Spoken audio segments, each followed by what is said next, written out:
കരിമ്പനപ്പട്ടകളിലെ കാറ്റ് ദൈവസാന്ദ്രമായിരുന്നു. കണ്ണൂർ സെൻട്രൽ ജയിലിലേക്ക് വധശിക്ഷയ്ക്ക് വിധിക്കപ്പെട്ട് കഴിയുന്ന മകനെ കാണാൻ വേണ്ടിയിട്ട് പാടവരമ്പത്തുകൂടി വെള്ളായ്യപ്പൻ നടന്നു പോകുമ്പോൾ വീശുന്ന കാറ്റിനെക്കുറിച്ച് ഖസാക്കി ഇതിഹാസകാരൻ ശ്രീ ഒ.വി. വിജയൻ പറഞ്ഞ വാക്കുകളാണിത്. ആ യാത്രയിൽ പാടവരമ്പത്ത് വച്ച് നാട്ടുകാരനായ കുട്ടിസൻ മാപ്പിളയെ കാണുമ്പോൾ താൻ കൊടുക്കാനുള്ള കടത്തെക്കുറിച്ച്, പണത്തെക്കുറിച്ച് വെള്ളായ്യപ്പൻ പറയും.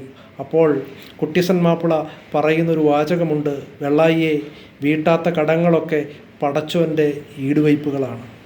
വീണ്ടും നടന്ന് റെയിൽവേ സ്റ്റേഷനിലെത്തി, ട്രെയിൻ കയറി കണ്ണൂർ സെൻട്രൽ ജയിലിൽ എത്തി മകനെ കാണുമ്പോൾ മകൻ അലമുറയിടുകയാണ്: അപ്പാ, എന്നെ കൊല്ലരുതെന്ന് പറയും. അവിടെ നിന്ന് ഇറങ്ങി കണ്ണൂർ കടപ്പുറത്ത് എത്തിച്ചേരുന്ന വെള്ളായ്യപ്പൻ ഭാര്യ തലേദിവസം കെട്ടിക്കൊടുത്ത ആ പൊതിച്ചോറിലെ മുഷിഞ്ഞു നാറിയ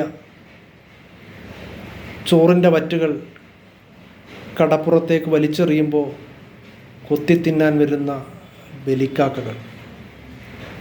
ശ്രീ ഒ.വി. വിജയൻ്റെ കടൽ തീരത്തെന്ന ചെറുകഥ നമ്മെ നോവിൻ്റെ ആഴം അറിയിക്കുന്ന ഒരു മഹാകാവ്യമാണ്.